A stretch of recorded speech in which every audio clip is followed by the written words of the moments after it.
What's up, y'all? It's Hatchet from horrorfields.com. Man, December 21st, 2012. It's coming. It's January right now.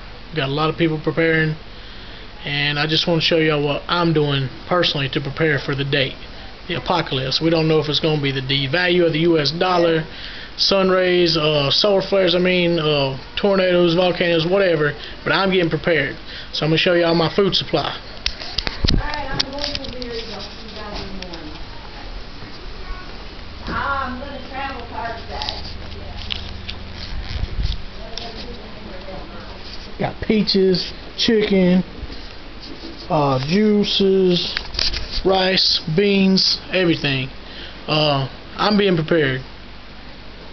What y'all cornstalkers doing out there? Hit us up, Hatchet from horrorfields.com.